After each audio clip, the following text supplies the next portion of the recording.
What's up, guys? Welcome back to the channel and welcome back to another episode of The Cut Update.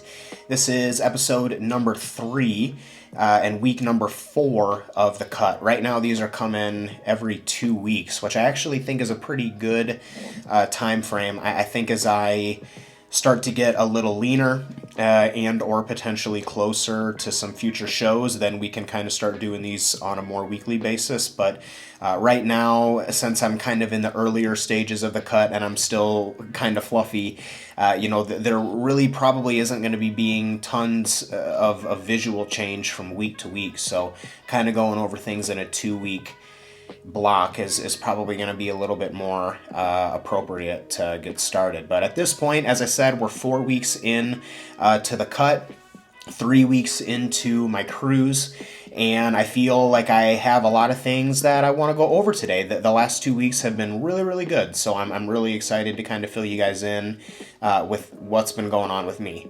So just jumping right into things, we're just going to talk about the body weight difference with the physique update and everything here on the right-hand side. I don't know what side this is going to be on. This progress video was taken this morning at 199.6 pounds. I have finally gotten out of the 200's. Before this morning, I had 4 days in a row. My body weight for 4 days in a row was 200.2, 200.4, 200.2, and then 200.0 respectively. So I was right on the cusp of getting below 200 pounds and finally woke up to a new low this morning.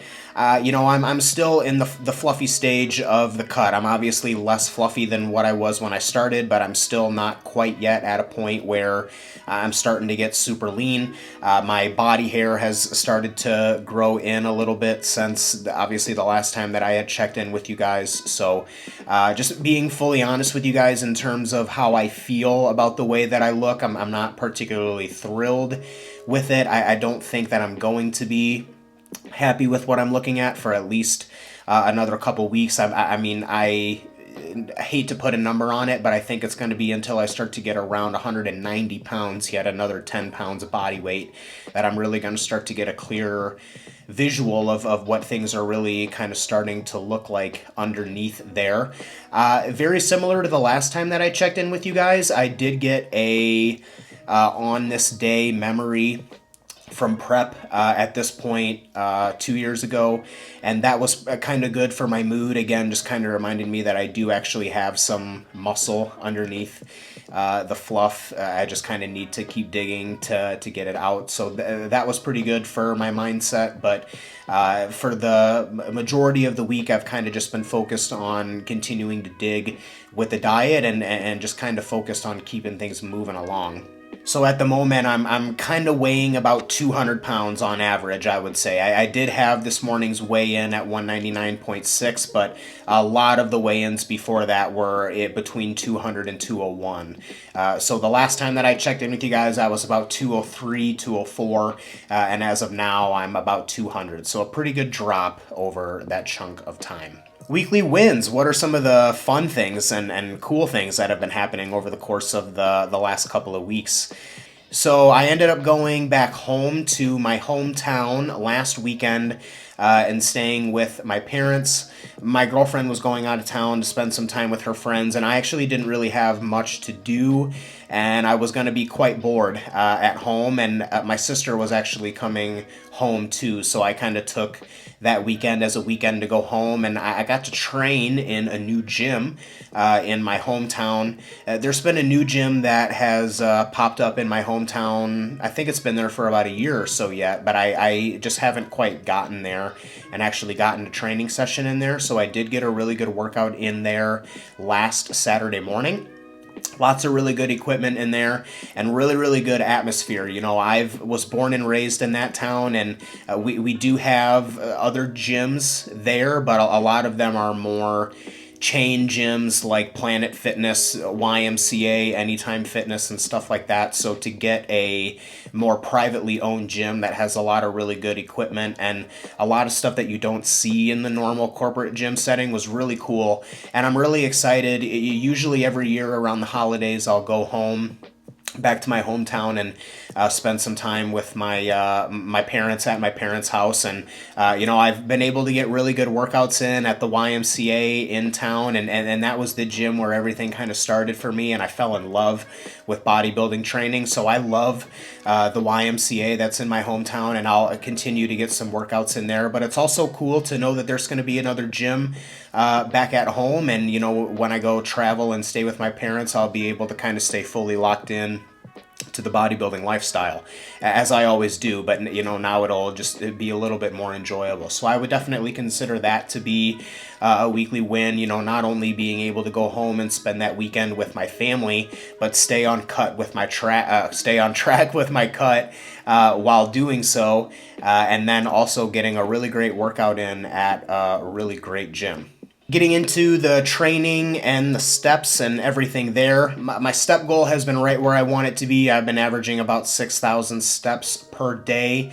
I did make a change this week. I was wearing my step tracker in the gym while I was weight training, but I was kind of running into some issues where I was noticing where I was wearing it on certain exercises and not wearing it on other ones. Like in particular, I don't like to wear it on my wrist when I'm in the gym, because when I wear my straps, it kind of gets annoying. So I put it on around my ankle. I learned that from John Jewett. And then when I have it around my ankle, I was noticing that it was kind of bothering me on like my leg extensions and leg curls. So what would happen is I would take it off for my leg extensions, and then I would go, the goal would be to put it back on after the leg extensions, and then I'd forget about it. And then I'd get through the whole workout and realize, shit, like I just had a bunch of steps that I didn't track. So just to kind of make that simple, I've decided that I'm not going to be wearing my step tracker while I'm weight training, and I'll just be not counting those steps. And surprisingly, that actually didn't really change my step average that much. I expected that my step average would drop from that. But I guess I wasn't getting as many steps in the gym as I thought that I was, because everything is still kind of right on track. Either that, or I've been subconsciously picking up the steps elsewhere in the day. But steps and everything have been unchanged at 6,000, so the body weight is still coming down on that level. And training has been very, very good. So I obviously mentioned getting the workout in at a different gym in my hometown. But since the last time that I've checked in, I've gone through my training program 2 full times. So that's all 4 training sessions, A, B, C, and D, 2 times. And all of those have gone very good. At the very beginning of the video, I said that this is week 4 of the cut and week 3 of the cruise. And I am very, very happy with the way that my training is going, considering that I'm not on supplementation at the moment and I'm in a deficit. Usually the combination of those 2 things could be an environment for performance to kind of drop off, but I've been pretty locked in with all of my recovery variables, and all of my training has gone very, very well. I did make a noteworthy change to my training programming over the course of this most recent rotation, and that would simply be changing the order that I do my full body sessions in. So up until this point, I have been doing all of my full body sessions in this particular order. I've been starting with my leg work, so my leg extensions, leg curls, adductor, whatever the squat movement is for that day, leg press, pendulum, whatever. I do that first, and then from there I have the upper body work left, and I break that upper body work into 3 sections. The first would be the push work, which would be the chest and the triceps. The next would be the pull work, which would be the back and my upper back, or my lats and my upper back. And then the third would be the arm work, which is what I would consider to be biceps, and then side and rear delt. I understand that, arms, the biceps should be with it doesn't really matter. Everything is getting done in the same way, but I've just kind of noticed that with my upper body body, I kind of group those into 3 different smaller sections. And so up until this point, I've been doing all of my leg work, and then I've been doing my push work, chest and tricep, and then my pull work, lat and upper back, and then my arm work, rear delt, side delt, and bicep at the very end. And for about, I've actually been running that setup for maybe 4 months, almost 5 months, actually a really, really long time. And I've kind of noticed over the course of the last 10 weeks or so that the 3 movements or 2 movements that I'm doing at the end, the arm work, bicep, side delt, sometimes the rear delt, those have been holding. They haven't been going up and they haven't been going down, but they have been holding.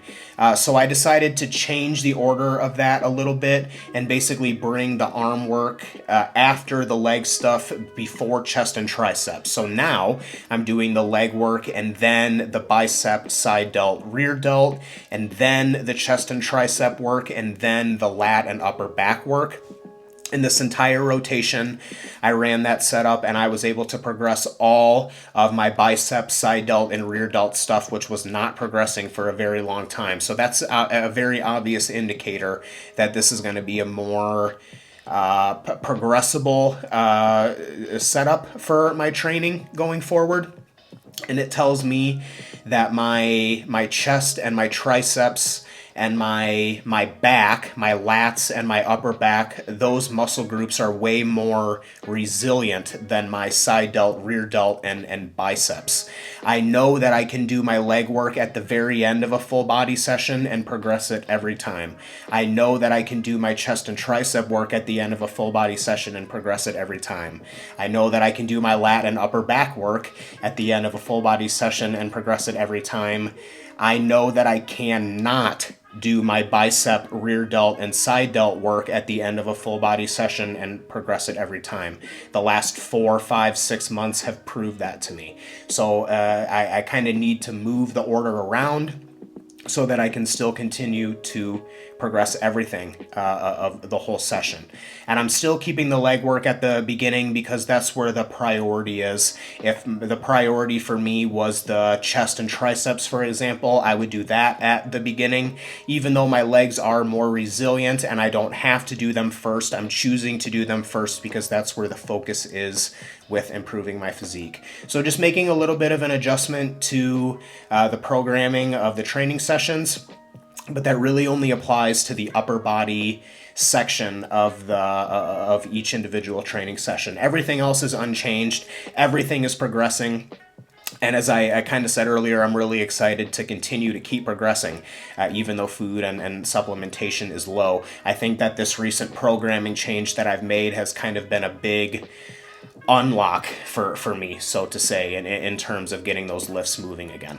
Nutrition has been great over the course of the last 2 weeks. Now, despite saying that, I have had 4 days where I did not track. I just kind of kept a running count in my head and I just kind of ate habitually and instinctually. I have been tracking my macros for 7-8 years now, and when I started getting into bodybuilding, I was a very hardcore IIFYM flexible dieter. So I'm very good at instinctually eating and habitually eating. This isn't always something that I recommend to people, and I have certain clients who I trust to be able to do it, and certain ones who I most definitely do not. But for me, I know that not necessarily feeling the need to track everything that I'm eating, but still knowing that I'm probably where I need to be with my protein and probably being where I need to be with my calories, that helps me enjoy the times away a little bit more. So over the course of the last weekend, when I went and stayed with my parents, I brought with me chicken breast and rice and protein powder and stuff, but I wasn't necessarily weighing out 200 grams of rice and 150. If I was in full-blown prep mode, I would most definitely be doing those things. But my family and my parents and I, we also go out to eat and eat at local restaurants and stuff when I go home and stay with them. So I kind of want to be able to enjoy those things while I still can, especially if I'm going to be looking at doing a prep in the near future here. So I had a couple days of untracked eating, but that did not set me back in terms of my body weight. As I mentioned, I'm 200 this week. I was 204 2 weeks ago, so everything is still moving down, and it's moving down at a great pace. So nutrition hasn't been 100% locked in, but I have been hitting my macro numbers. I haven't been having any digestive issues or anything there, and the body weight and the way that the visuals are changing and the fact that my training is still improving is an indicator that I'm checking the boxes that I need to be checking with the nutrition. Now again, am I absolutely fully locked in the last 2 weeks? No, I haven't been, but I've been doing what I need to do in order to keep the progress rolling, and that's very evident by the way that the weight's moving down, physique is looking better, and the training is progressing. So there's really no need to stress about it any more than that at the moment. And then the last little bit of information is sleep and stress levels. Sleep has been really good. I think the initial hype of the melatonin has kind of died off. I'm still sleeping really well, but the first couple days that I was taking the melatonin, I felt like that was really knocking me out and really kind of knocking me unconscious. And I think that I'm just kind of getting back to a better normal sleep routine. Not that my routine was really thrown off in the first place, but I was just kind of getting thrown off a little bit by the addition of the melatonin. But at this point, that kind of seems to have leveled off. We've had a couple nights this week where we've been out doing things and we've been getting home late. And usually in an instance like that, it takes me a little bit of time to kind of calm down before I can fall asleep. But what I've been doing lately is getting home from those events and taking a melatonin, and then usually within 30 to 45 minutes, I'm feeling pretty tired, where normally it would take me like at least an hour and a half to calm down before I could get some deep sleep. So the melatonin is still kind of working for sure. I think that the initial hype and everything that I was feeling because of that has kind of worn off, but it's definitely still been helping. And mood and stress levels and everything have been great. Training is going very good, and my body weight is moving down and physique is improving. So that always kind of has my mood in a good place when we're headed in the right direction. Stress levels have been pretty low. I did have a couple new clients that signed on this last week, so not really much of a time crunch with getting those guys up and running. Sometimes there can be a time crunch with that, and I can feel pretty stressed with having to get multiple clients up and running at the same time, but this week actually worked out really good schedule-wise, so there was no problems with anything there. So mood has been great, stress levels have been pretty low, and really just kind of excited to keep things moving on. And that will kind of lead me into the changes. Do I have anything that I'm going to be changing? I do not. My body weight is continuing to move down on this level of food and this level of steps. The physique is improving, despite the fact that I don't feel great about it. It is definitely improving. Training is going great. I think if the only thing that I'm going to change, it would be solidifying those program changes that I ran this last rotation. I tried that out with all 4 of my workouts, and all 4 of those looked really promising. So I definitely just kind of want to solidify that and run with that for the foreseeable future. But aside from that, nothing is changing. Nothing with the supplementation, nothing with the food, nothing with the steps. We're headed in the right direction, and we've got plenty of time to get there, so we're just going to keep trotting along. That's all that I got for today's update. As always, if you guys have any questions or any conversation that you want to spark in the comments, feel free to let me know. If you guys are interested in coaching or a consultation or any of my services, I have those in the description below. If you're not subscribed to the channel, you should be. And as always, guys, stay tuned for the next video, and take care of yourselves and train hard.